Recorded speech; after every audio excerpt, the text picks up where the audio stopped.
For 400 years, heaven was quiet. No prophets. No new revelations. Just silence. And for the people of Israel, that silence felt long. Long enough for hope to fade and doubt to whisper, maybe God has forgotten us. But what if silence isn't absence? What if it's preparation? Today we step into the world right before the birth of Jesus.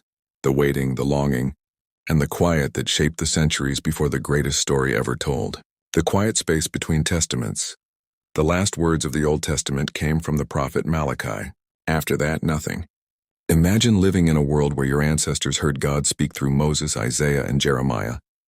But in your lifetime, your parents' lifetime, and even your grandparents' lifetime, not a single new word from God. People prayed the same prayers, read the same promises, and passed down the same stories generation after generation. Some held on to hope. Some let it slip.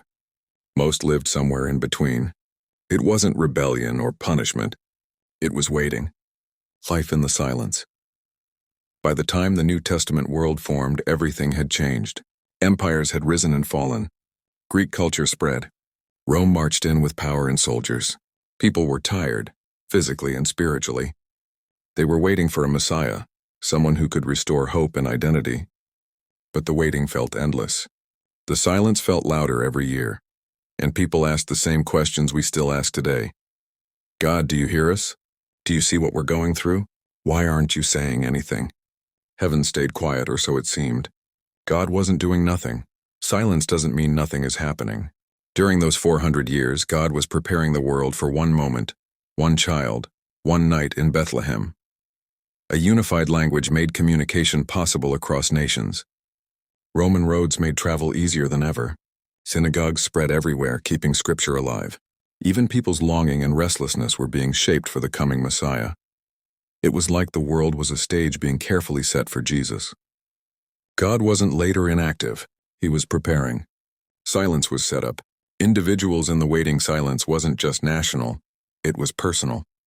Imagine a young woman in Judea lighting a lamp each night, whispering prayers and wondering if anyone heard. Imagine an old man outside the synagogue asking if he would ever see the Messiah. Imagine children growing up with ancient promises, unsure if they were still real. That was the world Jesus was born into. Longing, questioning, waiting for God to speak again. Silence breaks. Then after centuries of quiet, a priest named Zechariah walked into the temple on an ordinary day. But heaven moved. An angel appeared and announced the birth of John, who would prepare the way for the Lord. It was the first new word from God in 400 years. And soon after, in Nazareth, another message came, to a young woman named Mary. God was speaking again. More than that, God was stepping into the world himself.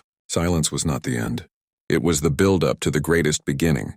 What the waiting teaches you, if you've ever felt God was silent, if you prayed and nothing changed, you were not alone. The silent years show us silence is not abandonment or rejection. Sometimes it's where God prepares us, shapes us, or waits for the perfect moment to reveal what he's been doing behind the scenes. The final moments before hope arrives, Jesus entered a world shaped by silence, years of longing and unfulfilled hopes. But hope arrived right on time, just as God planned. Jesus was born into the questions, the silence, the waiting, and he became the answer. A final reflection. If God feels silent in your life, this story whispers, hold on.